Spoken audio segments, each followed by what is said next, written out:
Live tonight from the historic Indianapolis Motor Speedway, we say good evening, sim racing fans, and welcome to round 15 of the 2020 Real Sim Racing Full Throttle Cup Series, powered by Boosted.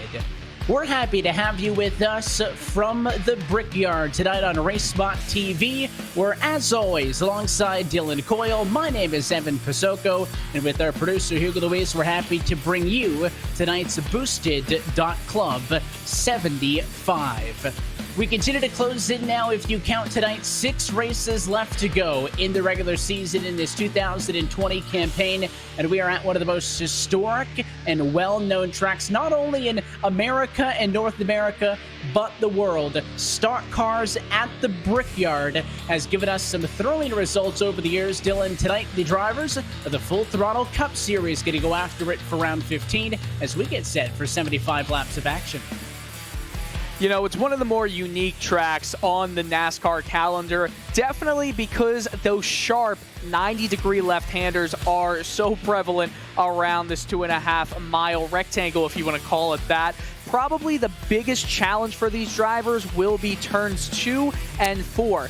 If you're familiar with anything in IndyCar, you know it's very similar there. You're going to have the long straightaways to cool the tires down, but once you go through turns 1 and 3, your tires are going to be red hot, and you don't have that much time through the short chute to prepare for the next 90-degree turn. You might get loose. It is a fine line on track tonight and in the championship standings as we take a look at the points through 14 rounds of racing. No shock that it is Fridaj and Lariah at the top of the board, but the race wins, as we've mentioned, make this picture a lot more interesting than at first glance. 16 drivers going to qualify for the playoffs in 2020, but when you factor in race wins for drivers not on the board there, the likes of Daniel Scott lower down, Adam Benefield would be 22nd, even Malik Ray 27th. Eric Stanford, who seems real safe, 13th in flat-out points, is the bubble driver coming into this evening. So the difference between being in or out of the playoffs tonight, 1 point between Stanford and Kalis. We'll talk more about some of the nuances of that win list and how that may change over the next couple of weeks as the night goes on. Right now, drivers working through a qualifying session. You can see working round number 15. We'll be back at it with a handful of different racetracks: Kentucky, Chicago, Michigan, Watkins Glen, and Daytona, before we start the round of 16 later this year in September from the Lady in Black. But this is a unique racetrack, to your point, and maybe an opportunity for a surprise race winner. Could we see another one go to victory lane? So far this year, we've seen 7 different race winners. Well, would you be all that shocked if we see a very familiar face in victory lane? I know I will not. A guy who did not have a fun qualifying run, he decided to just stop it in the middle of it, was Andrew Ferninaj. Excuse me, I'm going to mess up a few times. Ferninaj, there we go. It's a name that's difficult. But nonetheless, he did not qualify at Pocono this time. He's starting from position number 3 as of right now. And I know that with qualifying and the grid getting set, Evan, we're going to have to take a quick look at those positions where they're all going to start, because, as you know, starting position at Indianapolis is really important. Yeah, and it looks like we have 34 cars total ready to go racing in this one, but only about 22 right now I'm seeing as qualifying draws to an end actually putting a time in. So you're always going to have that kind of segment of the drivers who say, I'm going to stay back. We saw how crazy the Brickyard could be just yesterday with the Brickyard 400. Don't have to worry about the tires here tonight, but speaking of tires, they are limited to 3 additional sets. So if we see a lot of cautions this evening, drivers are going to have to be specific on when they opt to come down to the pit lane. Let's go trackside, though, as we get set to go racing and take a look at a RaceSpotTV starting grid. And pole position on this one going to go to Kyle Trudell, a 51.095. Will bring us to the green flag. He'll be joined alongside Rhett McBride in the number 2 position. Michael Lariah and Andrew Fridaj going to double up for row 2. They'll start in 3rd and 4th position. You then see Daniel Epperhart and Joseph Tice rolling off from P5 and 6. Gary Sexton outside of the playoff bubble, starting up front tonight in 7th. He'll be joined by the 55 machine of Rhett Nichols with Thomas George and Kyle Kamer through your top 10. Yeah, continuing down the order, Brian Chambliss is starting right outside the top 10 with John Fowler, just a half a second off from the pole position. He's starting in position number 12, and we still have a lot of the field left to go.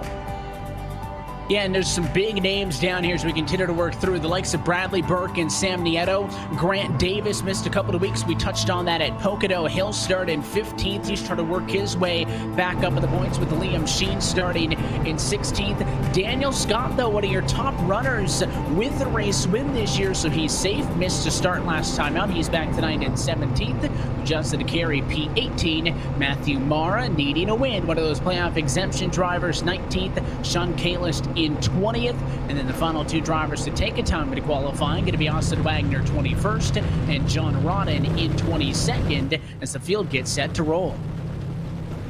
Yeah, and if you look down at the order, there are some big names again. You've got Dylan Jones, who had a great showing at Pocono like he typically does. He got that playoff waiver as the cars start to grid off the line and get this pace lap underway.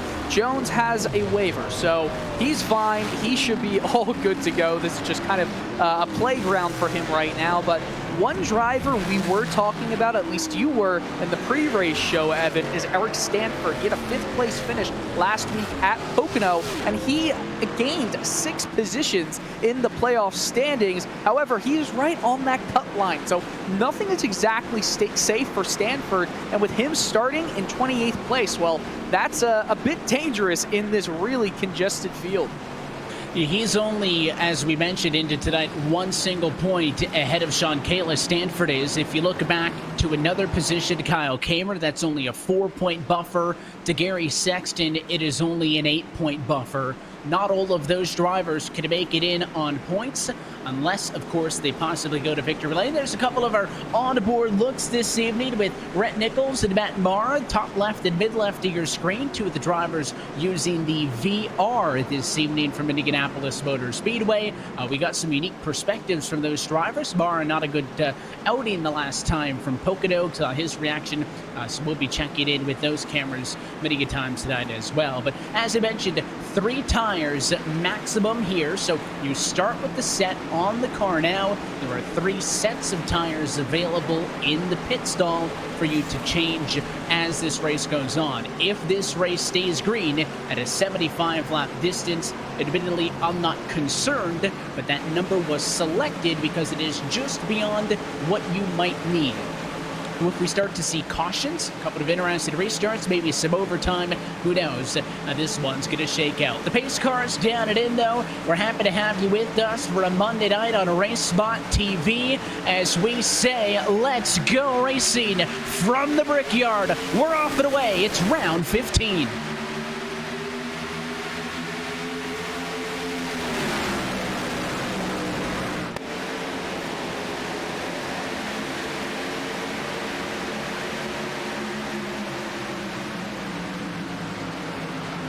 Still side by we've side. got trouble 1 and 2. already. It's behind. Into the wall, John Fowler, the 89 car from P11, and an early yellow from Indy. That, I feel like, was just a case of getting loose into turn 2. He's struggling right now, obviously, after that huge hit against the wall. And we'll watch a replay right here, and you'll see Fowler just gets loose all by himself. No help needed to get him all the way up into the wall, and that's your classic case of a sharp hit side, at least in the side of the car at Indianapolis. And a tough break. The good news was when he did get into the outside wall, he was able to basically lock that car down on the brakes because he was towards the front half of the field, so could have easily have collected multiple drivers. I saw at least one of the drivers go down through the grass to avoid that incident, but at least disciplined in Fowler for the fact that he was able to keep it up there, not collect any more cars, and he does claim responsibility for the incident, actually just now talking on the radio to the rest of the drivers, apologizing for that, saying he just got a little bit loose. Fowler, one of those drivers who has made, kind of limited starts in this 2020 campaign, but was really looking forward to getting back on track here this evening in his Dirty Monkey Motorsports entry. Only his 4th start of 2020. Obviously not how he wanted his return to competition to go. And that's going to put him to the MAC early. That's some pretty bad right side damage on that Toyota Camry. Curious how much it's going to affect him if he decides to get that fixed up and try to keep that car in this race. Well, the one benefit of Indianapolis being so big is that if you do have to go into the pits for some damage repair, well, there's not as much of a fear of going a lap down, say, unless, say, you're at Richmond, for example. And if you're at Richmond, you can maybe spend 15 seconds or like 25 seconds getting damage fixed there. Then you have to come out back on the track. You have to go back into the pits to get more damage repaired just to stay on the lead lap. However, there's just going to be more time for that damage to be fixed. I'm not exactly sure how long it will take. Remember, no fast repairs, but it looks like that front right tire is really crooked right now, but there are some other takers, maybe some early strategy at play, Evan. Yeah, we see Dylan Jones onto the pit lane, Adam Benefiel as well. So Fowler not on his own into pit road. It looks like it is going to be a splash and go. And there you can see the 11 car of Jones now blending back up and onto the racetrack. Benefiel was just gas. Jones just gas also. They both spent about 5 seconds in pit road. Let's rewind right back to before the green flag. I mentioned that, again, if we don't have a lot of yellows, you really don't have to worry about that maximum of 3 sets of tires available in the pit lane. You're not going to run out because you could stretch this to a 1-stop race. However, it's a little bit tight. Maybe the decision for Jones and Benefiel there to come down, top off on fuel, and save yourself that little bit extra as you run on board with Rhett Nichols here, cracking the knuckles, stretching things out under yellow. It could be a difference maker if this race were to go green. You know, I really want to see if we could not only get a I guess, garage or in-room shot right there of Rhett Nichols, if we could also get a shot from on board in virtual reality. That would be really cool. The nerves shooting him already. And I will say that at the moment, it's looking like it's a race to whoever can stay tight the most, because if you get a little loose, that overcorrection will not be good.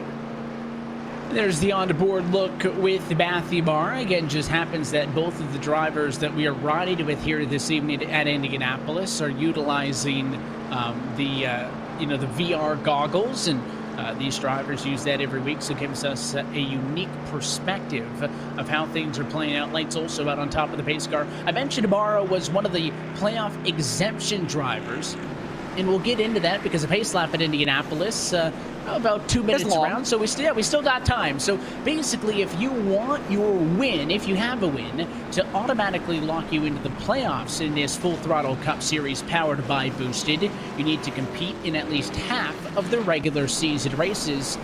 Matt Barra didn't make his first start in the series until a couple of weeks ago. Would not be possible for him, but he was given an exemption waiver that if he started 8 of the 9 races left, that would satisfy minimum participation for him. A win would allow him to get in, because I don't think there's any realistic shot of Barra or Dylan Jones, who we just saw down pit road, in the same boat. Unlikely that those drivers are going to get enough points tonight and over the next 5 weeks to get to a legitimate spot on points, so they do have waivers. If they can win, they would be able to go into the postseason. It also ties in the fact that Malik Ray, who you saw not on that point standings grid, but also with a win this year, is technically in a playoff spot tonight. He has started 5 races so far. After tonight, there's only going to be 5 laps. So if he does not take to the green flag when we go racing again next week, then he would be ruled ineligible. That would open up a spot for a driver based on points. So it is an evolving situation. We won't bore you with all the details, but that's kind of the gist of how you can qualify to fight for the Full Throttle Cup in 2020. We're going to restart, though, this time by 4 laps. Going to be complete for the race leaders up at the front of the field. And it'll be a restart with 71 laps to go from Indianapolis. Rhett McBride on the throttle first. We're back underway.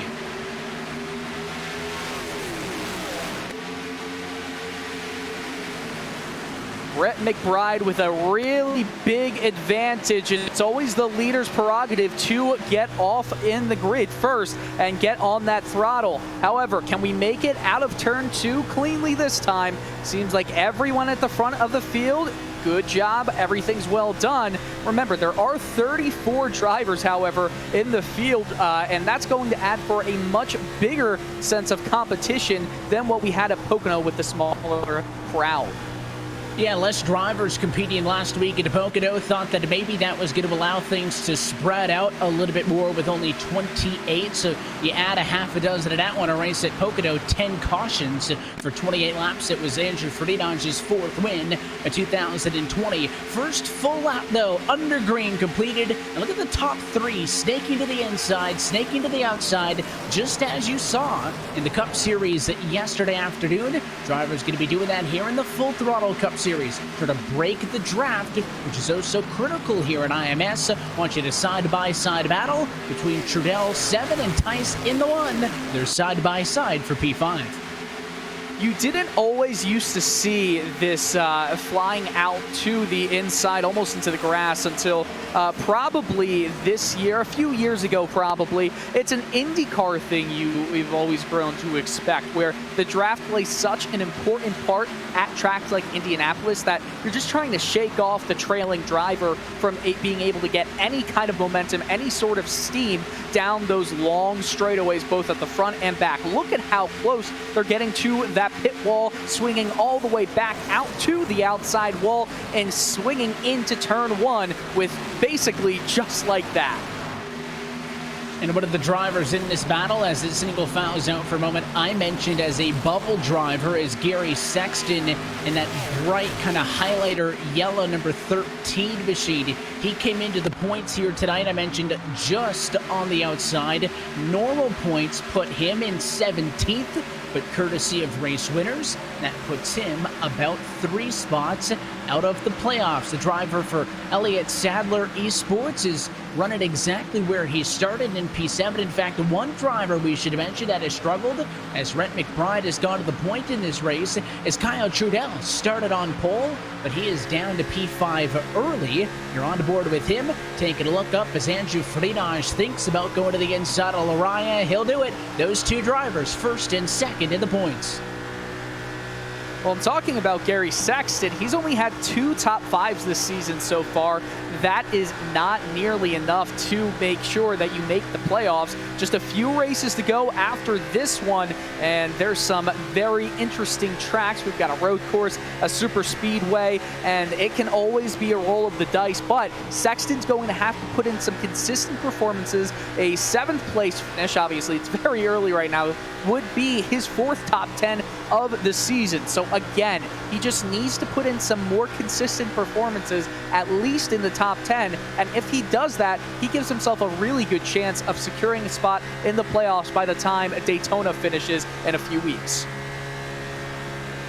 And you can see it looked like there was a lot of blocking going on up the road. That was McBride and Eberhardt, but they're a half a second apart, so it really wasn't as close as that perspective may have made it seem like. There's the advantage. Sexton spins! Sexton is into the wall! In the commentator's curse, we just talked about the 13, and it was contact between he and the 1. It was 2 drivers into the outside wall. No caution, so this race stays green. Oh man, we'll watch the replay right here, and there's really nothing that Joseph Theus could have done differently.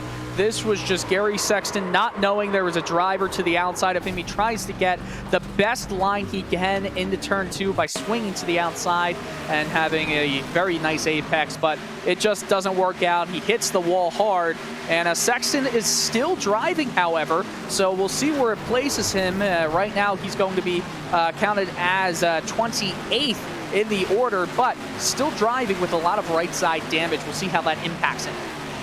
Hey, you said it. I didn't want to believe it because the commentator's curse always seems to dictate that you give somebody a shout out, you talk about points implications, and then they're immediately involved in an incident. There you can see he's down in 28th spot, but still running. If he's got a fast car, if he can get a couple of yellows to get that thing fixed on pit lane, he might be able to get back and do maybe a top 20 or a top 15 spot. But I mean, Indianapolis, I mean, all tracks are with this package, but certainly here at IMS with these long straightaways, super aero dependent, that right side damage not going to Oh, there is another spin. There's another spin. This might bring out the yellow, not sure. It's right at the edge of pit lane. He's turned around, is reversing back on the track. Wow, that's 2 big spin/hits into the wall and no yellows. That's something we like to see, though, some green flag racing, Evan. There was a big checkup in front of Jones. You can look for the all-white number 11, but look at the green and the white and black car in front. They start mixing it up. The 11 checks up, and right there, he gets run over after he's slowed down by Sean Kalist, who tried to get to his outside. Jones spun into the inside wall. A single car incident. No caution once more. There is a provisional in this Full Throttle Cup Series. As you can see, Jones now is back on track, but way on his own, running now in 31st position as we see a battle up at the front of the field. And in fact, for the race lead, McBride at the inside, it's Eberhardt to the outside, and they're going to try to trade it back once more. Eberhardt in front of the 5. Now here comes Ferdinand to second. He'll try to carry the run down the back straightaway. Ferdinand has won the last 2 races at Indianapolis.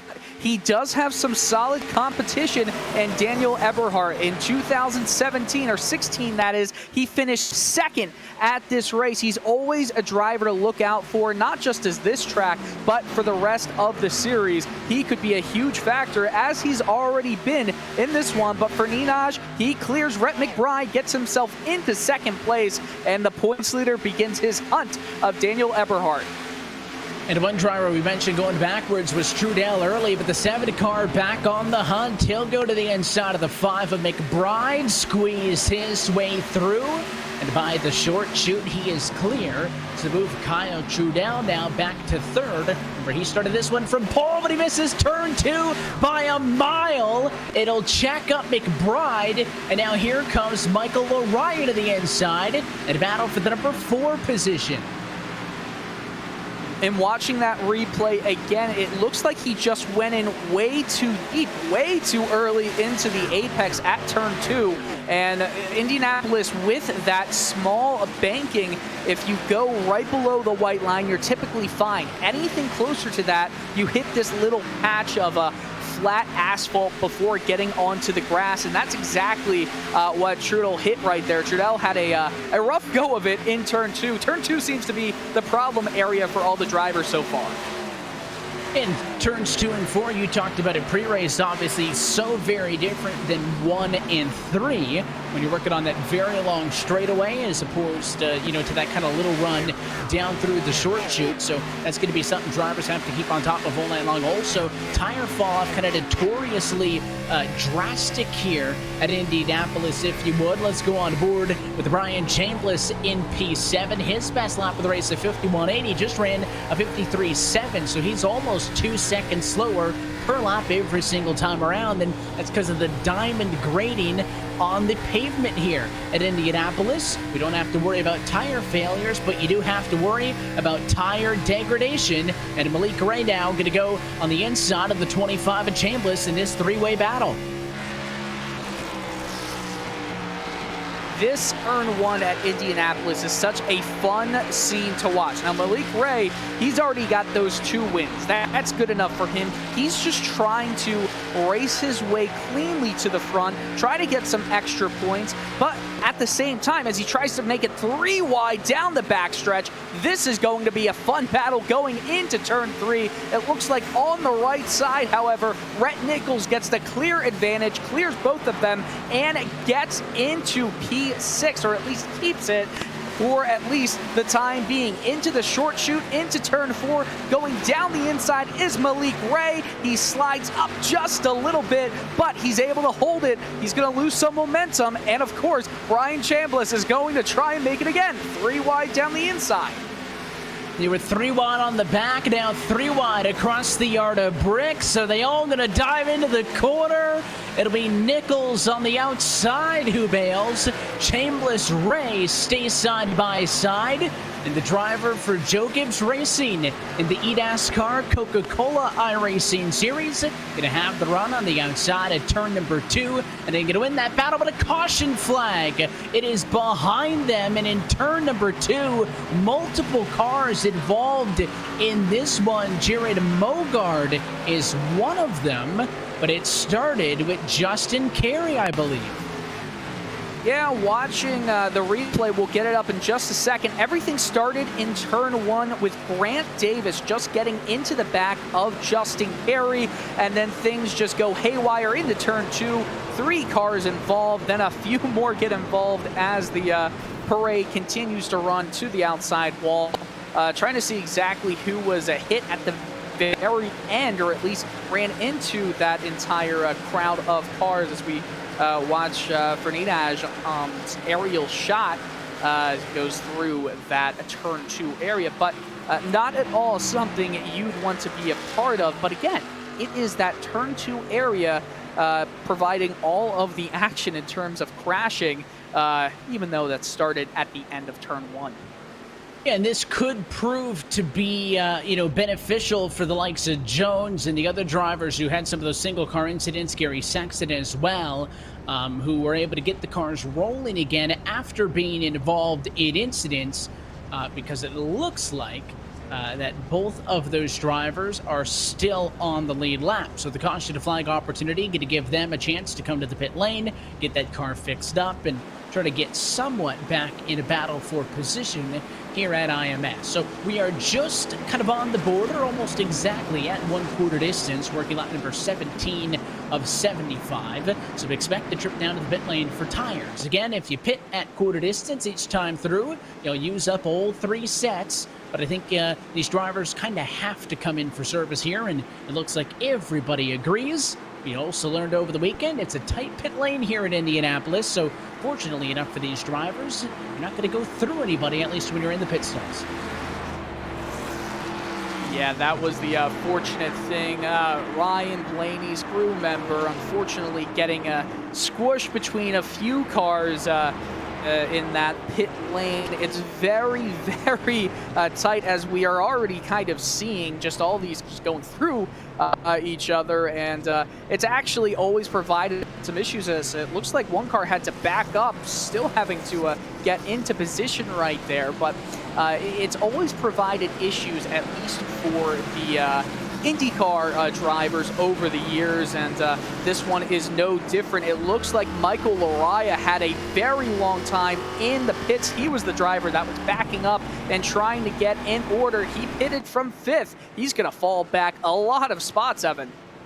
Yeah, that's going to cost him, and they were 3 wide for second best off of pit lane. You see Steve Durham there for a brief moment. He stays out and will tentatively become the race leader in this one. Gets a bonus point for leading the last time by. Would have only 2 bonus points available for a lap led and then the most laps led. So I would expect Durham to come down to the pit lane. Also Justin Carey claiming responsibility for that latest incident. We also saw a responsibility cause caution claim for Fowler earlier.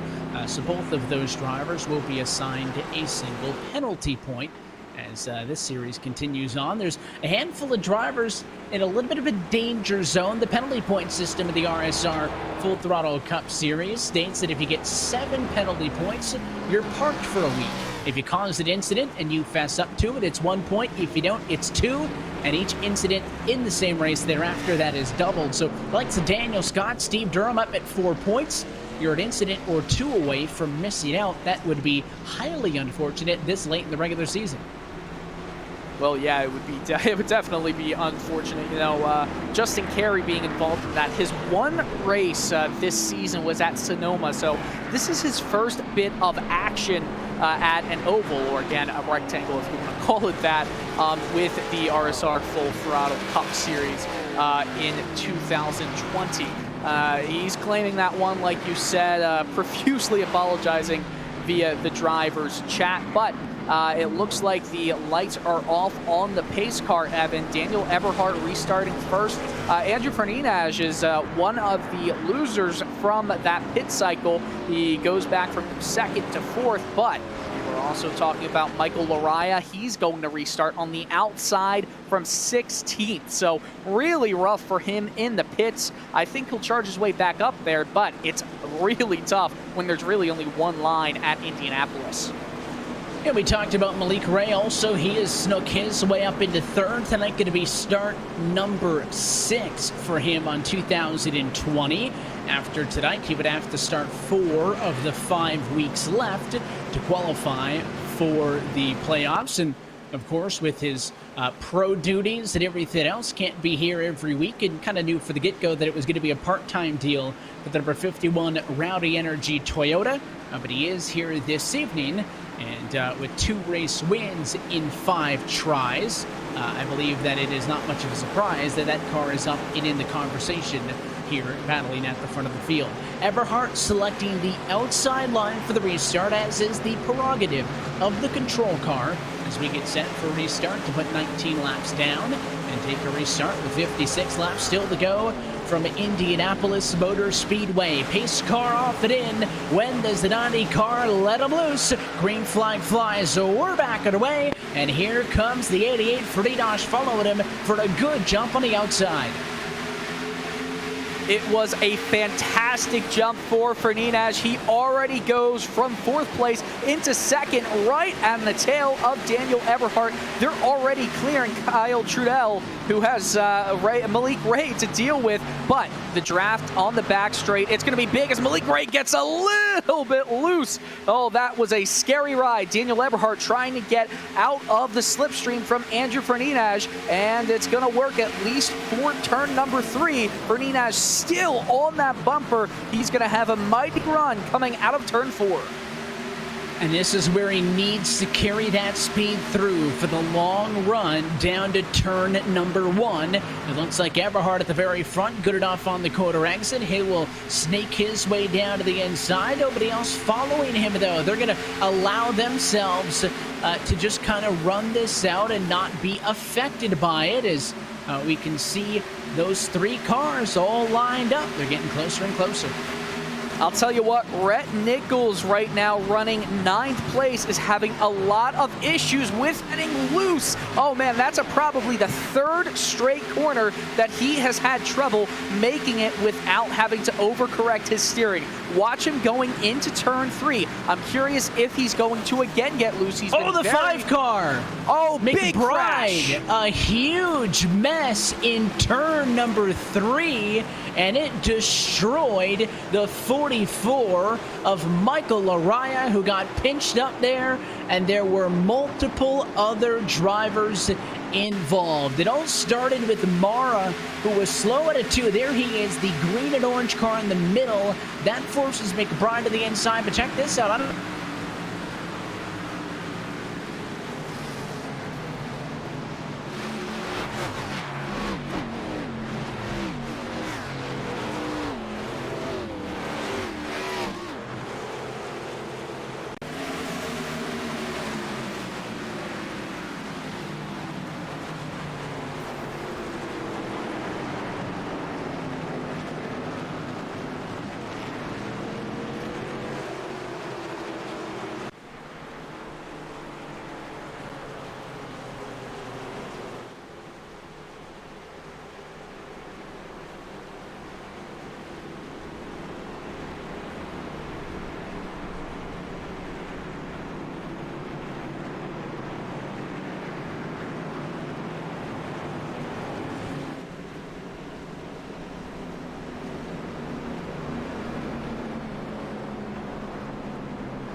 Welcome back live here from the Indianapolis Motor Speedway. Still working under caution flying conditions. And apologize about the audio there for just a moment, but we are still pacing here from IMS as we get set possibly for the lights to go out on top of the pace car under the yellow for that incident with Rhett McBride involved. His car actually probably got the worst of it all, Dylan, so he's still on the pit lane with heavy damage. He claimed responsibility for the incident, so he'll get the single penalty point for this one, headed off into next week. And kind of an interesting point where we had just seen cars come down pit road. I bet you if this was a month ago before tire limits were instituted, we might have seen some takers. Instead, that time through, the drivers in the top 20 decide to stay out, and everybody else from there on the back pretty much just getting the car fixed up or adding fuel.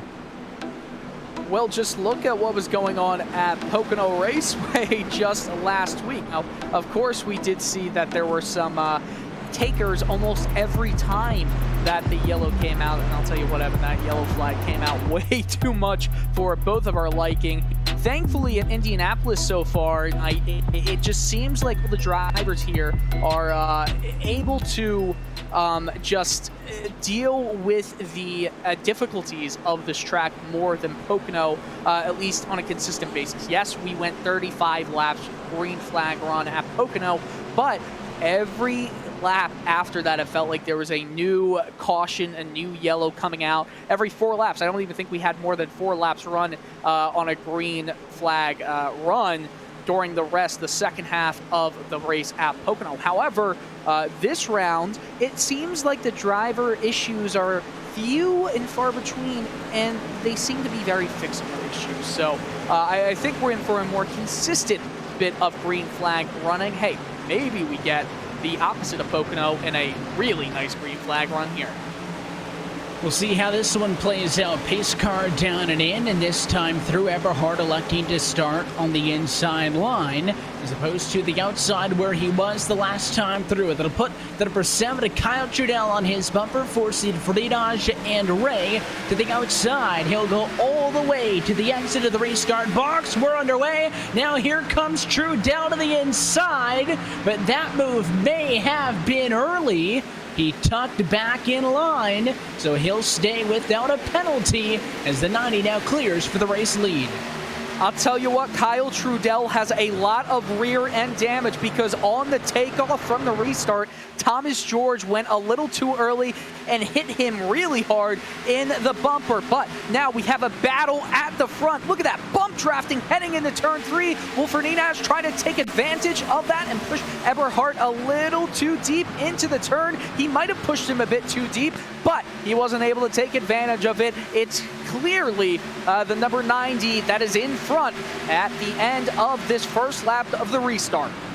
And now here goes Eberhard again to the inside to break the draft. But we've seen this on the last restart. The cars behind him not even worried about that. They don't follow him. They stay up top, and now the gap closes to just 1 car length. It's Eberhard, Friedage, Trudell, Ray, and George. 1, 2, 3, 4, and 5. Those are all some of the heaviest hitters in this series. Working lap number 26.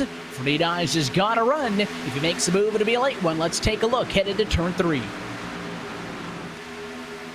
It doesn't look like he's going to make that move. It's a very smart run by Friedage. It's the sign of a champion when you're willing to be patient to make that move and not overzealous and make a really dangerous endeavor deep inside a turn that could not only end your race, but end the race of the driver in front. And no one wants to have another penalty point. But on the inside, Malik Ray gets to the quarter panel of Trudell. Trudell goes way out wide, and Malik Ray, right on that white curbing, is able to make it stick. He's up into P3. IST's been tonight after opting not to take a time in qualifying in the same boat as the 83 of Adam Benefiel. Malik Ray, 24th to 3rd. Benefiel has gone 27th to 5th. You're on board with his Steel Horse Sim Racing Chevy as he looks for a way around Trudell and continue his march towards the front of the field. And you can see a little bit of rear end damage on that blue Ford of your pole sitter tonight. Yep, that is from Thomas George on the restart, but it doesn't seem to be impacting him in any way as he gets a very nice run over the bricks into turn 1. I don't think he's going to have enough to go down the inside. He doesn't. He goes in a little too deep, needs to let off the throttle a bit, and he's going to just stay back right in line. It's allowed Adam Benefield to get right back up to the bumper, and look at that, Trudell gets a little loose coming off of turn 2. He still keeps it though, but the run of Adam Benefield, will it be too much for Trudell to try and stave off? I think it will. Into turn 3, Trudell loses the position to Benefield.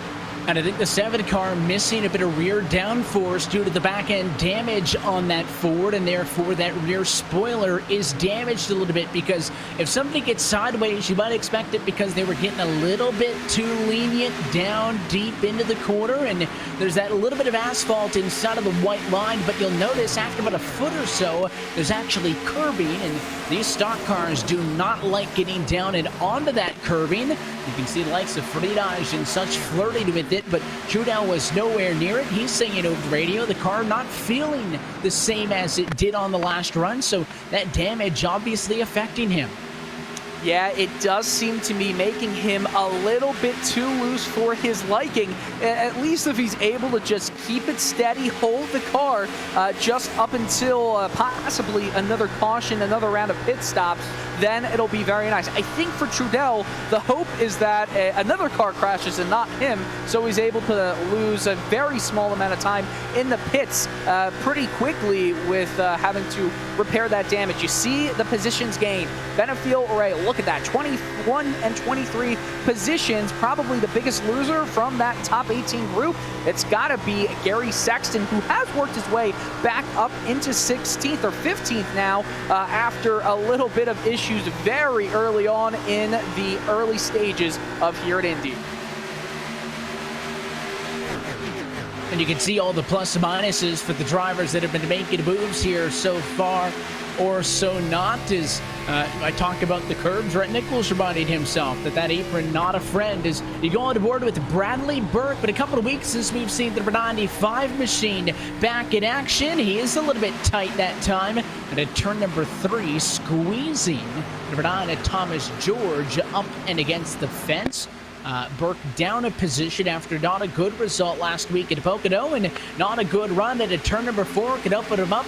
Chambliss, instead of diving, you don't have to push him to turn 1. That'll keep this battle for P6 alive. That's the smart way to go around any of the turns at Indianapolis. You cannot make it work three wide, as Jimmy Johnson proved in the 2018 running at Indianapolis, the last one before the playoffs, trying to go for that win, but unfortunately crashed out for him going a little too deep into a turn. But look at this. We have a whole mess of drivers, more bump drafting, this time from Rhett Nichols. He's going to stay in line. Look who gets very wide, though. It's Thomas George. He's going to lose that position to Bradley Burke, at least for the time being. They're still side by side. I don't think for much longer, however. That inside line is always the preferred one once you're around Indy, but Burke is not able to clear Thomas George out of turn 4, and we might go 3, maybe even 4 wide if they're dangerous enough. Obviously, that's not what they go for. A broadcaster can wish, can he? Yeah, we could always hope. We've seen a little bit of 3 wide so far tonight, but Chambliss seems to be one of those drivers that is not inclined to do so. Had multiple opportunities. Now the onboard look with Nichols to show a dive to the inside on George. So Burke finally all the way through in his number 95 machine, the Flat Out Motorsports entry, and now the 25 going to try to get the job done, but it is hard to make that transition to the bottom out of turn 2 because you don't have the momentum. The advantage here actually to George as they stay on each other's door in turn 3. Now through the short chute and out of 4. This is where the 25, if he can back up this quarter, could stand to benefit, but here comes Nichols to the bottom. He's going to do it to the inside, and we're 3 wide for a moment until he said, maybe not the best idea. He bails and tucks back in line. Yes, he does bail. All of this infighting here between these mid-top 10 positions has let the 5 just run away from the field. Remember, we were talking about Kyle Trudell and his issues from the damage on the rear end. It looks like he's handling pretty well, might be a little bit loose, but for the most part, he is able to stick with the top 5, and I think that's preferable, especially with over half of this race still left to be run out. Adam Benefiel still in 4th, Malik Ray in the 3rd, Andrew Fernandes in 2nd. Daniel Eberhardt, as he has done for most of the race, is still in the lead. What a battle we have, though, going in this 8th, 9th spot. Rhett Nichols gets cleared by Brian Chambliss, but Chambliss is going to have to deal with this bump drafting. Will Rhett Nichols try to push him out wide into turn 1?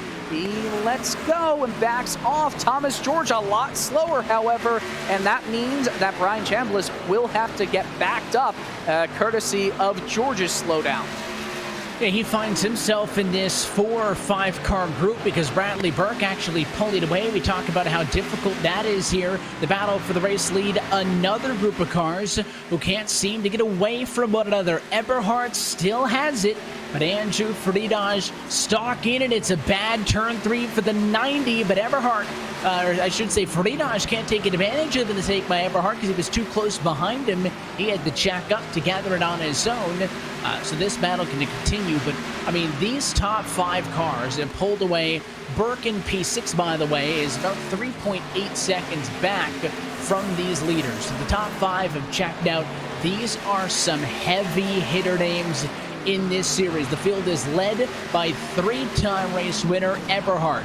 He's being chased by 4-time race winner Fernandes, who's being chased by 2-time race winner Malik Ray. You got to get back to Adam Benefiel, who's a series veteran, mind you, till you get to this just one trip to victory lane, only one for him. The top 4 have been the best cars all season long, and surprising, I will say, I'm not surprised that they're fast, but I'm surprised that they're this much better than everybody else, because I would have thought the Brickyard was maybe a track, as I mentioned, same with Pocono, where it's so unique that maybe there was somebody, you know, kind of a top 5, top 10 car that could take that extra step because they really loved racing at this track specifically, but it seems like the big 4, if you will, flexing their muscles.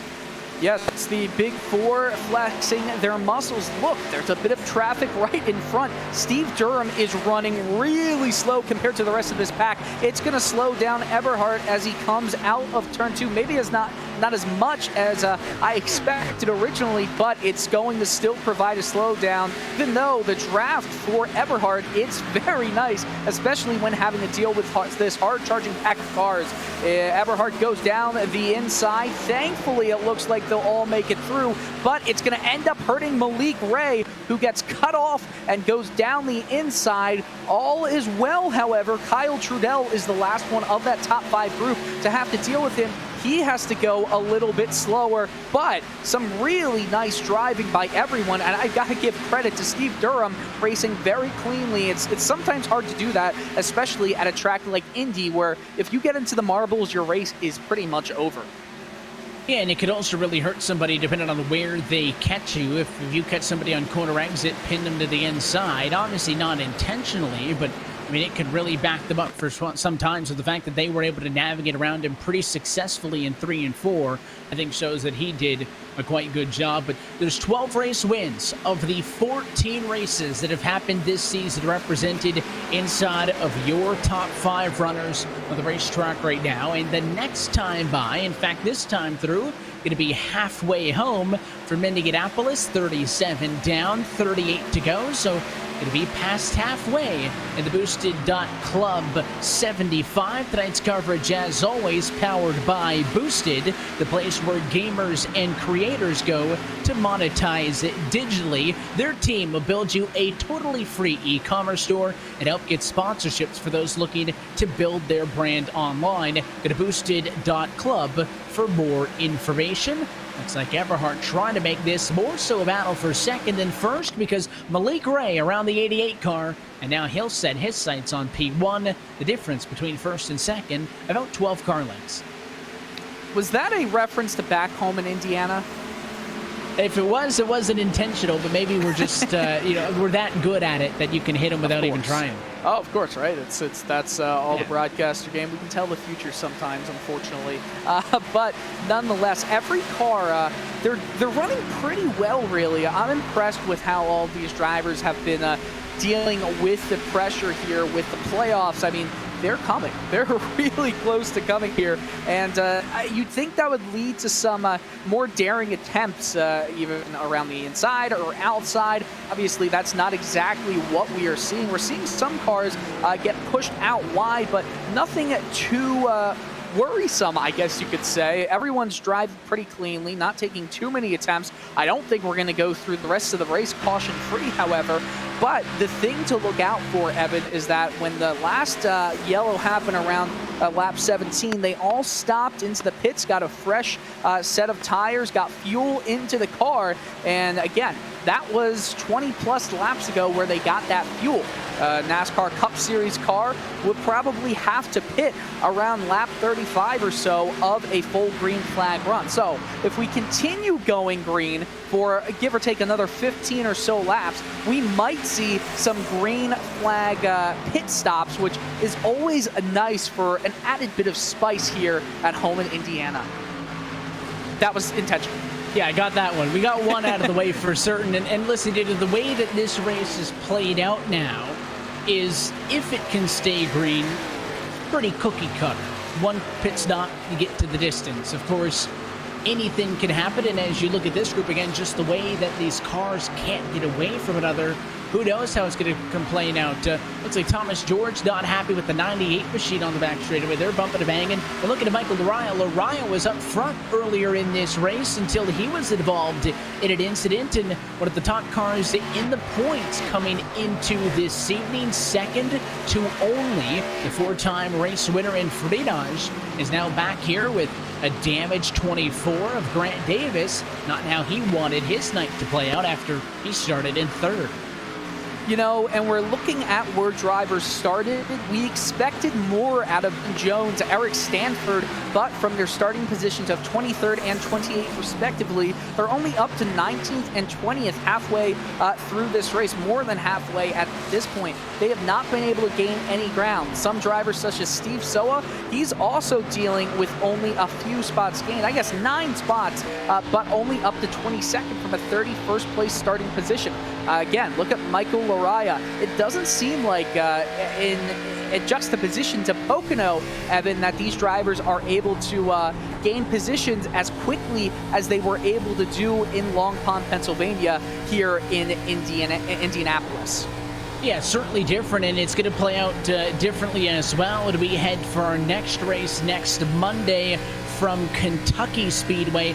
3 races in a row at the same distance mileage-wise on the calendar, but of course, Pocono and Indy, 75 laps apiece to get to 187 miles. Of course, we went to overtime at Pocono, so ended up being one of the longer races we've seen this year. Kentucky, a hell brand new scan to the iRacing service. I haven't even loaded into a session with the new Kentucky, so that could be a learning experience for these drivers. Maybe a green scan instead of a green track, maybe a green scan to the service, coupled with the fact that it's 1.5 mile.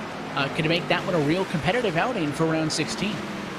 Yeah, the interesting thing is that I know a lot of drivers, or a lot of the things that NASCAR is trying to do with the Cup Series is make 1.5 mile racing, that intermediate track racing, more exciting. And whether or not you believe that that is actually what they are doing, it can still be a lot of fun when you do take it into the virtual world of racing. So having Kentucky followed by Chicagoland will make for an interesting little battle, but there's really only a couple more 1.5 mile ovals that we'll see throughout the rest of the season. Actually, only 3 more following the Chicagoland and Kentucky races. Those races are Las Vegas in the round of 12 and Kansas and Texas in the round of 8. So it'll come into a bigger factor later in the season, later in the playoffs, but really in the rundown of the playoffs, it's a lot of variation on racetracks. You've got those mile-and-a-half tracks. And it's crazy that there is that 2-week break with Chicagoland sandwiched in between the breaks. What do you feel like that will do to the psyche of some of these drivers that are starting to get into a rhythm as the playoffs wind ever so closer?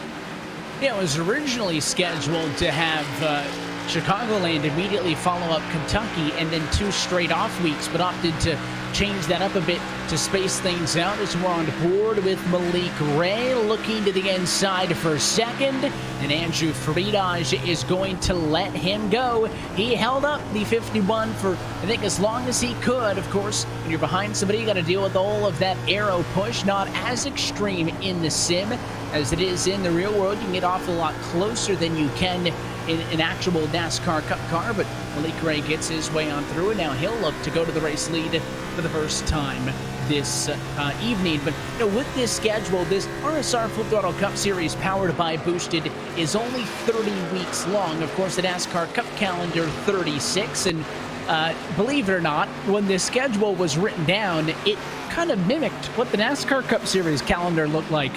Nowhere close now, of course, with how the pandemic has changed things, but some tracks don't get dates, the likes of, only one race at Pocono, no trip to New Hampshire, but those intermediates do stay because they are, as you say, with NASCAR's, kind of focus on these cars is the more competitive grounds. And I think that those are your last certainties, because you mentioned after that, Michigan, Watkins Glen, and Daytona. I mean, maybe at Michigan we know what to expect. We went racing at a similar racetrack at Auto Club Speedway earlier this year, talking about Malik Ray. He won that one for our second outing and his first trip to victory lane of 2, later one at Bristol. But, I mean, I don't want any uncertainty headed into Daytona at minimum. I mean, it's almost a question of if you are all the way in the back of the field, you have 10 races under your belt, well then, maybe Daytona is going to be your thankful race to get to, because at Daytona, anything can happen, and typically with a lot of drivers who otherwise would not be a factor at tracks like Indianapolis, at intermediates like Kentucky, even at tracks like Michigan, where, again, don't sleep on Michigan, or even Auto Club Speedway. They are very unique tracks in that D-shaped 2-mile oval. It's almost like you're having some plate racing at Michigan with a little bit of lifting off the throttle. I feel like Michigan might be your best warm-up to Daytona in a way. That's not crazy, is it? Well, I think you look back to that race at Auto Club Speedway earlier this year. You had Malik Ray win the race. You had Joseph Tice finish second, but I mean, look at the other names that led laps. Nieto, Burke, Davis, Kamer, McBride. I mean, it's not shockers. Those aren't P25 cars week in and week out, but I mean, they were all out there and leading significant laps. Bradley Burke led the most laps in that competition. By the way, he's driven himself up to P6, as we mentioned. They are still leading this group of cars, but he has been reeled in by Chambliss the last couple of laps. George and Washington, not that far back, also 7, 8, 9 in the running order. So 9 different leaders for 12 different lead changes. You compare that to Pocono that only saw 5 different race leaders for 6 lead changes. Those 2-mile D-shaped ovals, highly competitive, and I think that's why both of them made the calendar. Taking a look at Bradley, this could be a huge race for him. Brian Chambliss as well, because both drivers, currently 6th and 7th, are on that line. They're right there. Brian Chambliss, even though he is currently just the 4th driver in, he's only in by 4 points. He's 168 points behind Andrew Fernandez, the leader in the normal point standings, but he is sat 13th in playoff standings. Bradley Burke, Steve Durham, and Eric Stanford, they are all tied just 1 point ahead of Sean Callis at that cut line. I mean, Kyle Kammer, he is a few more points back. He's 4 points back. Gary Sexton, he is 8 points back, and past them, you kind of have Michael Kaczynski, who is an even further, actually trying to do the math in my head, but 22 more points back of Kammer. So just you look at those drivers like Kaczynski, Steve Soa, Scott McClendon, you kind of say to yourself, they're going to be the drivers that have to win, or at least get very consistent top 5 finishes. But you look at a driver like Eric Stanford, Steve Durham, Bradley Burke, Brian Chambliss, you know, they're in.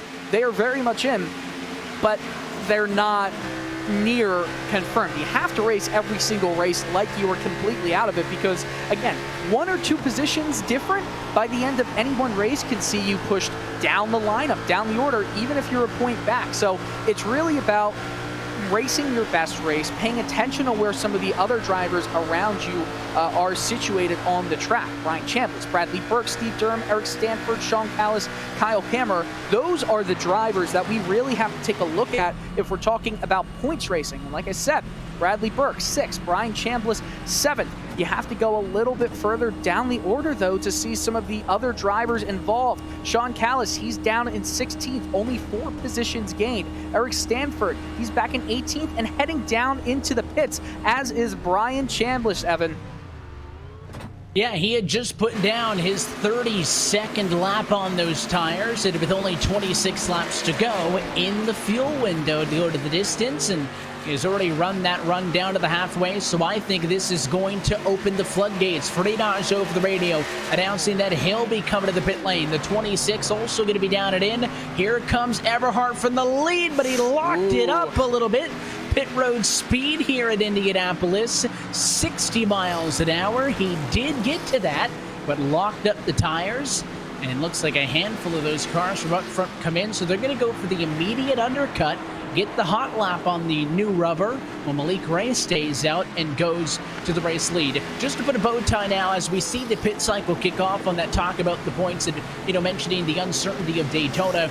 If you're those consistent cars around the bubble, you're the ones that don't want uncertainty headed into Daytona. But it is for those drivers maybe just a little bit too far down. I mean, they're the ones that love the fact that Daytona is that cut. The Soas, McClendons, and Nichols of the world. Remember, we talked about the minimum participation requirement. That would mean that by the time we get to Daytona, there's about 34 eligible drivers who, if they win there, and it would be for the first time, could steal a playoff spot at the very last second. Ray, though, opting not to come down to the pit lane, so he's going to stay out on 34-lap-old tires. The cars behind him, Washington also opting not to come in this time. Daniel Eberhardt was the first of the race leaders to come in. Of course, we saw Chambliss actually kick it off, but you can kind of put Eberhardt as the net leader on all of this, and he has only fallen to P6 because so many cars came in within 2 laps. You can see Wagner, the next driver to drop.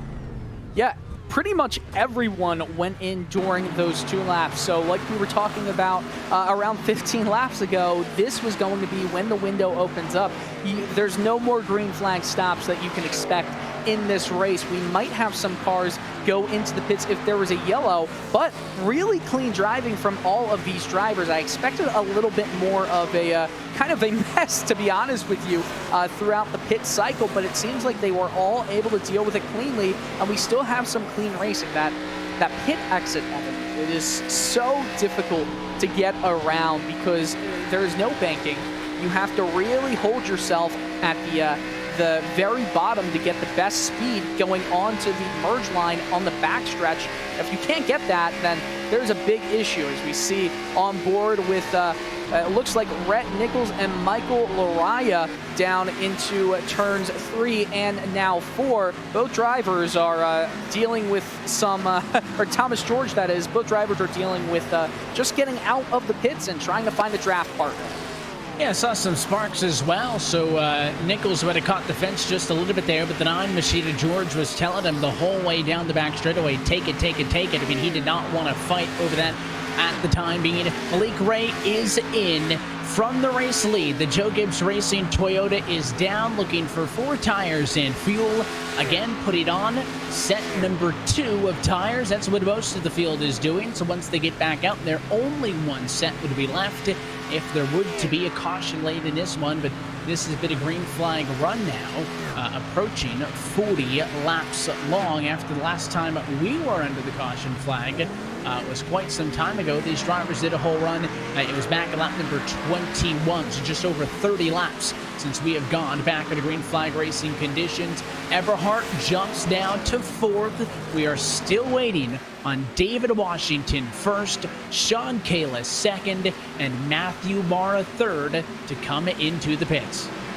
I mean, if I am David Washington or Sean Kalis, I want to get an extra lap to get a lap led. There is one bonus point at stake for the drivers who lead one lap. David Washington is going to get that bonus point if he had not already right now. Sean Kalis, well, he's that driver, remember, that is just a point outside of time for that cutoff line. And obviously, if you have a points tie, then it's the number of wins, number of second place finishes, third place finishes, and then we just kind of put it to the racing god, if you will. But Sean Kalis, if he can get that bonus point, look how big it can turn out to be at the end of the season. I mean, the one thing you kind of have to worry about, though, Evan, is by staying out for so much longer than most of the other drivers, certainly the drivers he was racing alongside with, he's not going to have any drafting help right now, not going to be able to reach the top speeds close to 200. In fact, he's only maxing out at around 182 miles per hour heading into turn 3. Washington still out, though. You gotta question, when does 1 point make it not so worth it anymore? And Kalis, again, Evan, staying out. Yeah, and looking at the laps run, there is no way in which these drivers are saving and trying to go to the distance. Washington and Kalis have done 38 laps since their last trip down to the pit lane. Matt Mara decided to pit under the most recent yellow after the yellow in which everybody came down. So he came in to get some damage fixed, to get some fuel. So he's only been out there for 33. He could go a little bit longer, but that doesn't even matter because Mara going to be passed by Eberhardt here shortly in a battle for third, but also the battle for the race lead, which is happening right now in position number 4.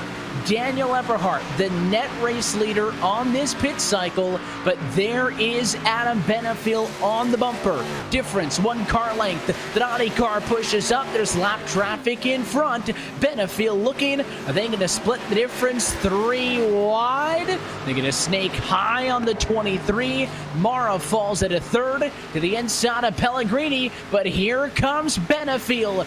3 wide in a battle for second and a battle for the possible race win. And on the outside line, Benefiel gonna pinch down Eberhardt. The 90 car slides, and new race leader to P2 for the moment, Adam Benefiel with a power move.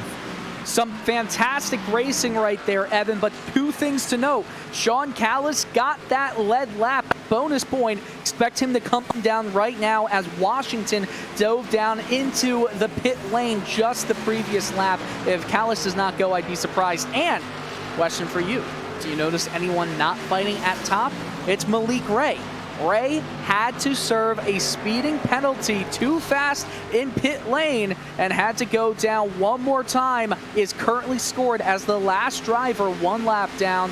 What a huge error for him.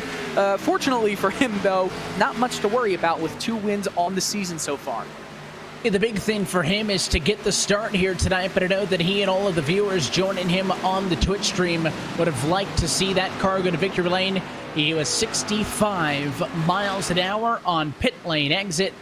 His night is done as he brings that car to the garage again with the win. All he's fighting for is another trip to victory lane, because each win in the regular season counts as 3 bonus points for the start of the round of 18. This battle, though, not done yet. We saw Benefiel make the pass on Daniel Eberhardt. Now they're at side by side, and don't look now, but here comes more of them. Farinaj into the fray. He'll go to the bottom of the 90. The 7 to Kyle Trudell now also in the fray as Sean Kalis comes down pit road, and Adam Benefiel leader, 17 laps to go that time by. they actually caught up to Sean Callis just as they passed into the front straight. So Callis lost a lot of time.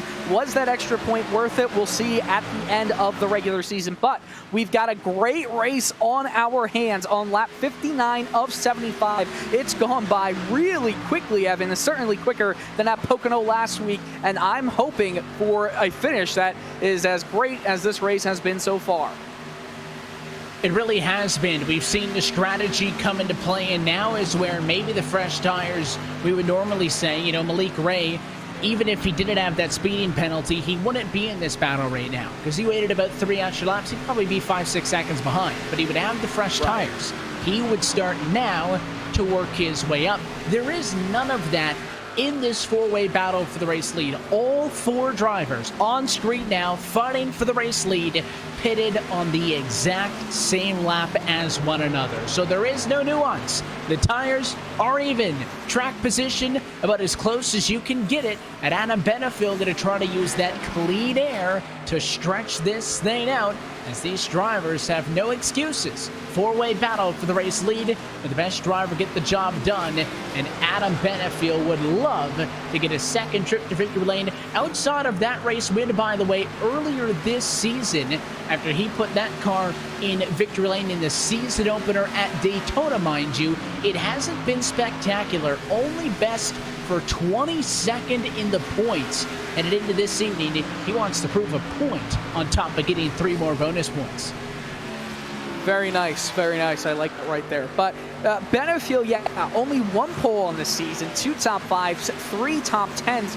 It is not good enough for consistency once the playoffs start. Because once the playoffs start, obviously a win puts you into the next round, but at the end of the day, it's points racing once you're in the playoffs. So if you're unable to be consistently in the top 10, at least for the first round and maybe the second round, you've got to make sure you're kind of getting in gear for that. And it's a really, really good run for Benefield. If you can get that win today, that is just another great mark to have on his portfolio and kind of a tune-up for when the playoffs really do start. Now, the first driver that is outside of the top 4, 9 seconds adrift, is Bradley Burke.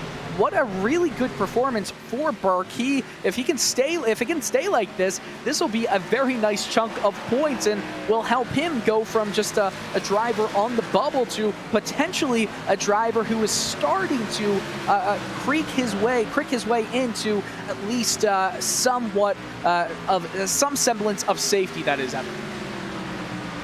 And that's the key, is, you know, you always want to just play it safe. And that is a different definition for every driver. Somebody who is, you know, a multi-time race winner, playing it safe means running for the race win because the consequences are different.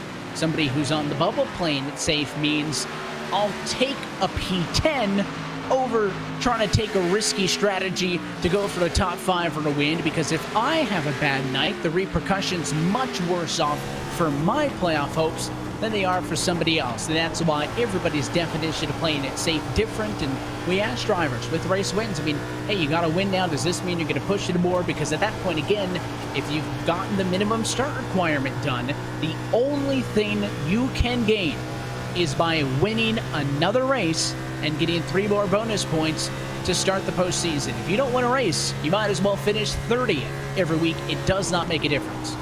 Well, that's it's pretty simple, right? Just win and you're in. But unfortunately, it is not as simple as that once the racing actually gets started. For Niraj, excuse me, there I go again with that name. He is still in P2.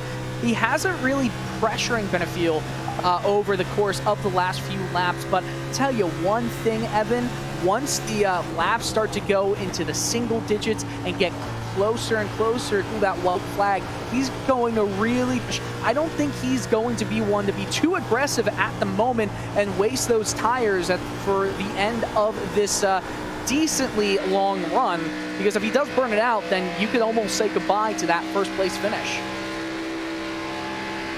And at this point, again, we talked us through the strategy, looking off of the back bumper of the race leading number 83 Chevrolet Benefiel is, I mean, this is it. There should not be any more strategy. There should not be any more pit stops unless, of course, we see an incident between now and as this time by the 11 laps still to go here from virtual IMS. Now, there is strategy within this. If I'm the anonymous shit Eberhard, even if I'm Trudell, who, by the way, has dropped off a significant margin, I think that back-end damage hurting him just enough to make a difference where he is still really good, but he is not Benefiel, Friedage, and Eberhard good. It's a three-way battle for the race lead. There's a nose to the inside and nearly contact.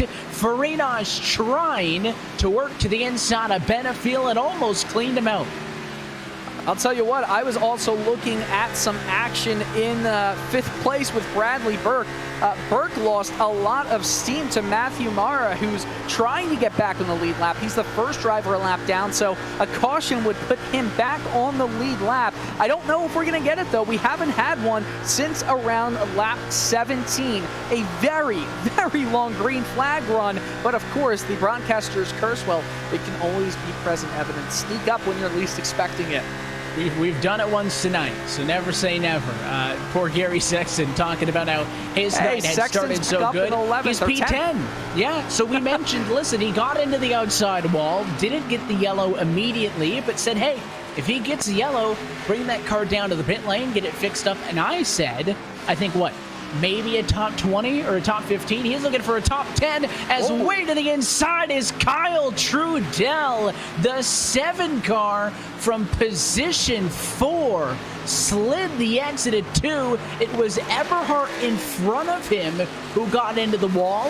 And I think that he was so focused on the 90, he drove himself into the fence as well. And they both got it. Watch Eberhard up the road. He'll hit the fence and Trudell will do the same. It's a bit of shadow driving, isn't it? While Eberhard hits the wall fairly hard, Trudell just slams into that outside wall on the exit of 2. Again, that corner, the outside wall, it's almost like Dover International Speedway, where the outside wall just sneaks up on you when you're least expecting it. Homestead, Miami is in a very similar position, but it looks like Kyle Trudell, for all the damage that his car has accumulated over the course of this race, doesn't look like he's going to be a factor for the win anymore, but there's always a chance at a yellow coming out. It really just looks like it's Benefiel and Andrew Fernandez. God, I'm messing that up, Evan. Listen, first couple of years in this series, I think we were pretty helpless, and if it wasn't for the multiple championships that he has won since then to drill it into our brain, that Andrew Friedage has made that a lot easier on us. You should know how many times I was practicing that for the broadcast. I was looked at probably very weirdly by my girlfriend and our dog. But nonetheless, Fernandez, there we go, having a really good run. I think he's just trying to auto drive right now and make an attack once the laps really do wind down. And he's somebody as well. You see, they just put Steve Soa a lap down, and we were talking about a little bit earlier in 19, so there are now 18 cars left on the lead lap. Final tally probably going to be a little bit lower than that because there is some traffic up the road this time by, coming to 8 laps to go. But, you know, in the case of Andrew Friedage, we mentioned, and we mentioned kind of every season, 2-time defending Cup Series champion, 2-time defending Winter Series champion, you know, the fact that he is kind of known as the best driver at conserving tires, making the equipment last long over the course of a run. It is not a marathon sprint to the end of this race, so the tires aren't going to be awful. Again, you're only looking at about 25 laps on the tires coming in. They've all done more than that, so they know how the car is going to feel. But if there's anybody who can save tires in these Cup cars at a fixed setup, it's that driver, the 88 Ford. I want to draw your attention to the battle for 17th between Eric Stanford and Sean Callis. Remember, Sean Callis is 1 point out of the playoff cut line right now. Eric Stanford is that driver that he's chasing that is 1 point ahead along with 3 other drivers, and Stanford just got passed by a much faster Sean Callis. That could be huge once the playoffs do finally come. it can come down to every single point. That means that one time you opted not to stay out under caution to get a bonus point, that adds up. That one time you opted to let somebody go, that adds up over the course of 20 regular season races. And with how tight it is now, who knows how tight it may be getting down to the end of the season. You mentioned tiebreakers, race wins, and then you get down to the drivers in the points, top 5 finishes, pole positions, whatever the order of succession officially is. Who knows? Maybe we'll just take all the tied cars and send them out to California Speedway and do a 3-car shootout for the final spot of the playoffs if necessary. The point is, if there's a point, get it, because you never know what the difference might be. And of course, all these drivers want to make it into the playoffs, and that's a whole new season in its own right that we'll talk about when we get there. We've got a battle, though, going on between Rhett Nichols and Thomas George, both drivers fighting feverishly for that 7th place position. It's nice to have a on-track battle happening outside of that P1 spot with a lot of speed. It's going to be Rhett Nichols, who goes to the outside of Thomas George, is going to try and swing his car back around in front of him, is not able to get close enough to clear, but Thomas George gets a little loose, dives down near the white line. They're still side by side. Good, clean racing. The question is, will they both be able to hold it? Slowing down is Rhett Nichols. Thomas George gets loose, and the spot goes to Nichols. Great driving, great move from the outside. Yeah, it was a bad corner for both of them. Nichols got tight. George started to close, but then he got loose, nearly split it. Here's the battle for the race lead, and there's contact. Benefield blocks. He's into the inside wall. The car stays straight, and there's no yellow, but that is a lot of left side damage on Adam Benefield. He went all the way to the inside to throw the block on the 88, turned himself across the 88's nose, and I don't know how both of those cars aren't wadded up, but the 83 is slow at the end of the straightaways. Again, though, blocking feverishly. Now Farinaj to the outside in turn 3. It's not gonna stick this time by 3 laps to go. The question is, will that impact Benefield's drive for the rest of the race? There's going to be 3 to go once they cross the line of brakes. And again, another strong run by Andrew Fernandez as he goes down the outside this time. No block. He has a lot of momentum. The draft of a car a lap down ahead of them. Not a lap down yet, but soon could be. They're just 2 paper width apart. They're still so close together as they go around turn 2. It's Fernandez who is still sticking on the outside. It's the preferred line over the last few laps, and he finally goes into the race lead. My word, Benefield, will he have enough in the tank to try and chase him down? And I think that left side damage going to prove to be too much. Durham holds the outside. This is going to slow Benefield down in the short shoot. Look out. Now Benefield driving to the inside. He's not going to get held up like I thought he would. And it's actually Farinaj who loses out the most. But down the straightaway, this is where Benefield should be faster. He is not. 2 laps to go that time by. I think there's just too much damage on the left side of that race car to catch up. If he could have kept the 88 behind, even though he was slower at the end of the straights, he had a chance. I think the second that 88 Ford cleared him, it was done.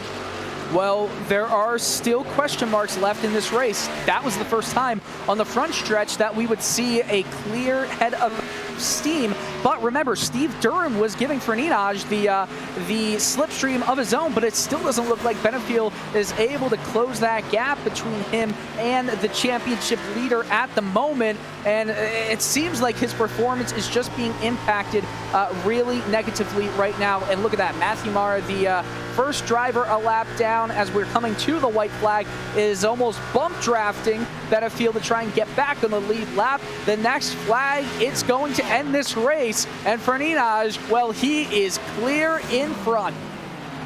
We mentioned it when all these cars came together once upon a time, what was a 4-way battle for the race lead. that they all had same tires. There was no nuance. It all came down to who would manage what'll end up being a 25-lap run to the end of the race, the best. And we said Fridaj is the best in this series at saving tires. Went to make that pass at 3 laps to go, and I think Benefiel knew he could not afford to let him go. He tried to make the move. There was a block, contact. Benefiel ended up into the inside wall, and it's going to cost him a race win. But for the 2nd time in a row, and for the 5th time this season, Andrew Fridaj, better than the rest. He'll take home a 3rd straight Brickyard win. What a race. Looking at the back of the field, though, it looks like Sam Nieto and Rhett Nichols have come together. Rhett Nichols lost a lot of positions. We're going to have a race down to the bricks. It's between David Washington and Sam Nieto. Who's going to get there first? This is for major points. It looks like it's Washington who gets past Sam Nieto. I really want to look at that last lap between that group of drivers again because, wow, there was some really aggressive driving there for this these really heavy points as the season runs down, Evan. Now look at that, Scott Lariah side by side across the line in a battle for 14th and 15th position. That one came with less contact than the 3-way battle for 7th, 8th, and 9th did, and there you can see your race winner, Andrew Fridaj, as the 7 car. Trudell going to come up on the bumper to congratulate him, and he'll drive it straight down to the pit lane because I think the rule applies in the virtual world as well, and that is don't do burnouts on the bricks at IMS. But a thrilling finish, not only in the battle for the race lead, but of course all of the drama on that late lap. Only the top 5 finished within 13 seconds of your race lead. Look at the burnouts for the 98 machine. You saw the side-by-side finish. David Washington got Nieto at the line by 9 1/1000ths of a second. I think he feels like he won the race, so he's having fun. Fridaj too busy because he's driving his way over to virtual victory lane. Well, another result to look out for. Sean Callist, he did get that position over Stanford and actually drove away from him 9 seconds in front. Along with that bonus point, he has now pushed Stanford out of the playoff bubble. So a lot of changes late in this one. Let's take a look at your full race results tonight here from Indianapolis Motor Speedway. There's the intervals for the top cars, and you mentioned Fridaj's history here at IMS. Now 3 in a row, 2 in a row in 2020, and 5 total this season. An impressive run. And behind Nieto, the likes of Thomas George and Rhett Nichols round out our top 10. Yes, and continuing moving forward on the race results, Sexton, after a first lap incident, has actually not first lap, but early in the race he had an incident. He is able to keep it together and hold on for a finish right outside the top 10. Liam Sheen, good finish for him, and Austin Wagner as well. Daniel Scott, Michael Lariah, an unfortunate way for him to finish this race. Grant Davis, 16th. Sean Callist, Eric Stanford, like we talked about. Matthew Mara finishes the first car a lap down, with Steve Soa in 20th as well, a lap down, Evan. And a lot of these cars don't make it the distance. Only through Kamer actually on track at the end. So Pellegrini, Durham, and Kamer still on it at the end. That's 2 subpar cars back-to-back, 20th and 21st. And the rest of the cars not making the distance. Malik Ray, speeding penalty while in a battle for the race lead. On a cycle of the green flag pit stops, his night ends. Dylan Jones involved in an accident. The rest of the drivers were kind of high 20s cars through the night, as you've got Carey, Ronald, Valderrama, McBride, and Kaczynski through P30. But I mentioned Ray and Jones there because they were notable. And then you go to put a bow tie on this one. Drivers out of it from the early get-go. Mogard, Tice, Fowler. Khalil Gillen also was in here practice, but did not ever take to the green flag. So he'll finish 34th out of 34 cars here tonight from IMS. We'll take a quick opportunity to step aside, and when we come back, we're headed to Victory Lane, where Andrew Fridaj is on top once more. You're watching the Real Sim Racing Full Throttle Cup Series, powered by Boosted on RacespotTV.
And back live for the virtual Indianapolis Motor Speedway, where RacespotTV's coverage of the RealSimRacing Full Throttle Cup Series tonight is powered by Boosted, the place where gamers and creators go to monetize it digitally. Happy that you're still with us. Post-race, after the Boosted.Club 75, where Andrew Friedage now marks himself a 5-time winner in 15 attempts in 2020. But I welcome you back into the booth with our producer, Hugo Luis, myself, Evan Pasoko, and Dylan DeCoyle. And we're going to go trackside and talk with your top finishers now, beginning with, I think we'll go right up to the top of the board to Andrew Friedage, who is a big fan of Indianapolis Motor Speedway. He'll tell you as much, and tonight made it exciting with a late pass for the race win. Andrew back-to-back in 2020, and now a 5-time race winner. But man, this one went down to the wire. Yeah, that was a good race, a lot of fun. I watched the replay a few times. I don't really know how I feel about it still. I had a run, I took it low, and I kind of ran out of race room. From the cockpit, it looked like he kept coming down, but I don't know. I could see it being both of our faults. But I mean, it feels good to get the win. That's just not the way I want to do it. I want to do it clean. I want to race him. So I really do want to apologize to Adam, but I don't know whose fault that was.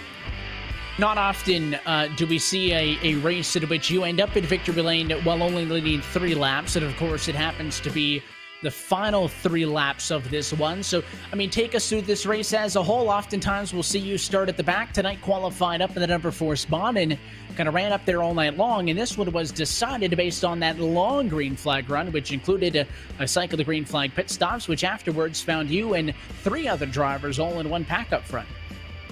Yeah, just, I wanted to pit without telling everybody, but there was a lap car behind me. I was going to pit 26, and I think I don't know if I brought everybody down or they were coming down with me, but that was the plan, was to pit halfway through there. I wanted to gang a lap on everybody, but it didn't end up working out. And we had a bad in and out. Adam got by us, and then from there it was really just trying to run him back down, and there was such an advantage being out front. It got really tight when you got up behind somebody, so...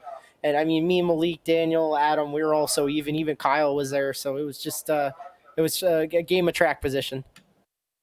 Of course, Indianapolis as well has been a place where you have found success a lot of the time over the years, and kind of normally the point in which I would ask you, what about Indy is it that you like? But it's not an Indy-specific thing, so to remain consistent at all these different racetracks, what specifically tonight, if you had to look at one aspect of your driving, was allowed the 88 to stay up front there all the way to the end so you could make that move when it mattered?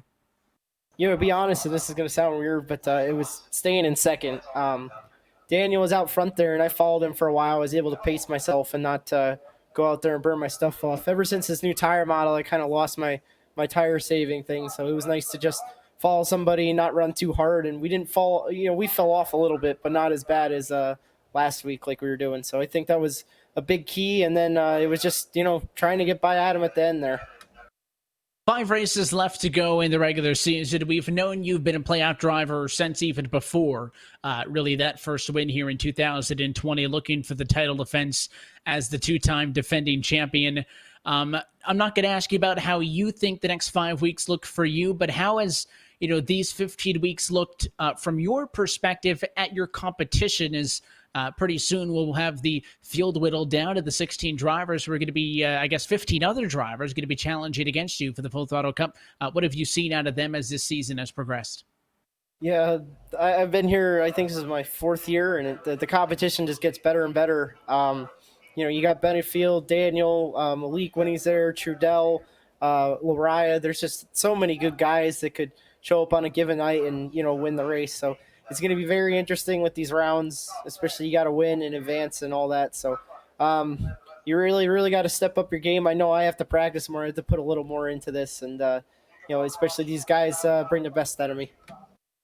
We look forward to seeing you next Monday when we head to an all-new Kentucky Speedway. Andrew, until then, though, we appreciate you being a part of the series on Mondays, and thanks for chatting. Congrats.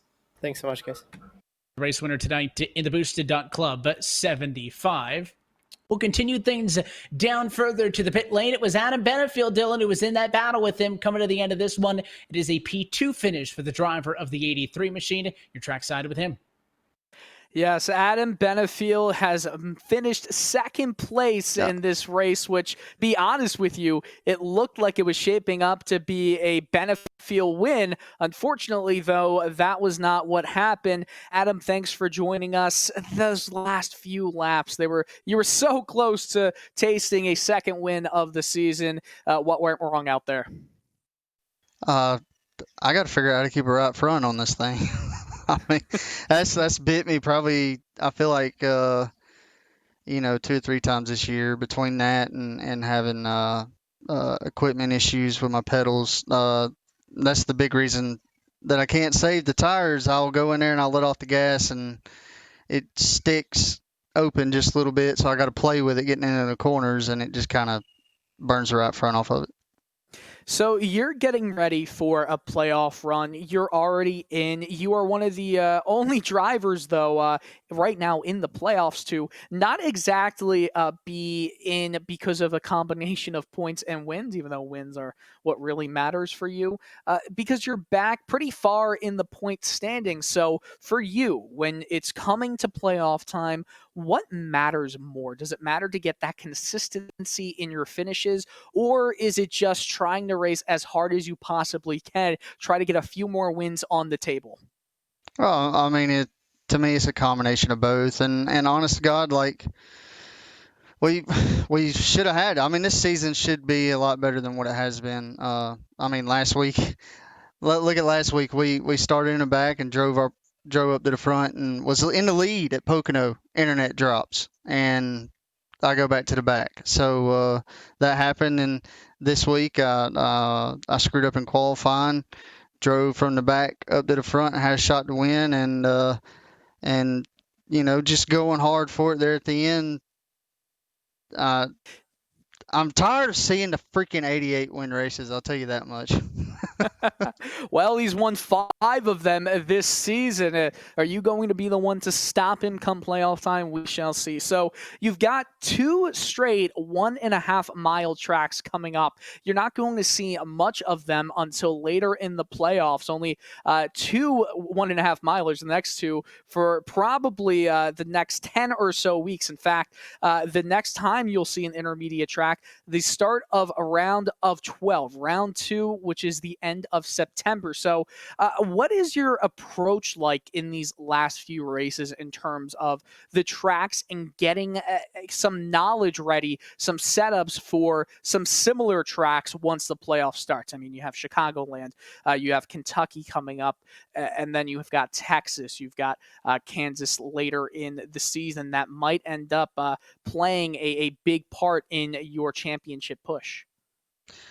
It just, I mean, practicing doing races and staying consistent. That's the biggest thing, and making sure that you got everything lined up, from being prepared to the race all the way down to your equipment. And we should have that fixed here in the next couple of weeks, because in my opinion, the 3 that you've seen finish 1, 2, 3 tonight, I got a feeling that's going to be 3 of your final 4 coming down to it at we're not at Homestead, we're at Phoenix. So doing that'll, I feel like if that'll be your final 4, and you're going to have to be on your game, because I mean, there are no slouches. And just to clear the air real quick, I'm not mad at Andrew. That was just, we were going for it. I don't care. My biggest thing is I give him props for letting me get the car back up under me. Most guys would have just drove through me right there, and he actually let me get the car straight and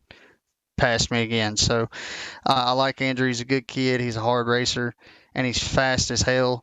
And, it's going to be fun trying to battle it out with him and Eberhardt. So some good sportsmanship shown by both Adam Benefield and Andrew Fernandez at the end of this race. Thanks so much, Adam. Congrats on your P2 finish. And Evan, last guy we've got to talk to is Daniel Eberhardt. You are trackside with the guy who led just over half of the laps in this race, 38 to be exact. Yeah, it was a great night out for the driver of the Bernani machine. And of course, Daniel Eberhardt would have preferred that it ends in a victory lane. But Daniel, we just spoke with Adam Benefiel, and he said that he felt like that group of guys that was up front battling for the race win late here tonight is likely going to be the group that at the end of the season is fighting for a championship. It was a great night for you at Indianapolis. What was the difference, though, between a P3 and a race win? Choking. Absolutely choked. I felt like I had the fastest car all night. Man, I was letting them go, trying to save my stuff. I was on it, and I was screaming at Andrew. I was like, all right, man, I'm coming. I mean, this is it. I ain't telling you to get out of my way, but I'm coming, and I'm going to be like a bulldozer coming up through there. But I got tight behind him. I never dealt with that all night because I kind of got to the lead real quick, chasing down Rhett in the beginning, and I just didn't know, and it slid the right front right up into the wall, and that was it. Of course, we saw that behind you, Trudell also got into the fence. When you're working at a racetrack like Indianapolis, you talked about getting tight. Obviously, that's a factor with the package. But, I mean, that's kind of at every track. I think it's amplified here at Indianapolis. What were some of the unique challenges about getting around the Brickyard here tonight when it seemed like, at least in your case, you mentioned being out in front for the rest of the guys who were behind you? I mean, it was hard to get in front and get way out in front. You led a lot of laps, but most of them were only by, 4 or 5 car lengths because those guys were pretty much on you all night. Yeah, it's like I guess you could say it's almost like IndyCar racing now with this package is you get such an arrow push entering the corner.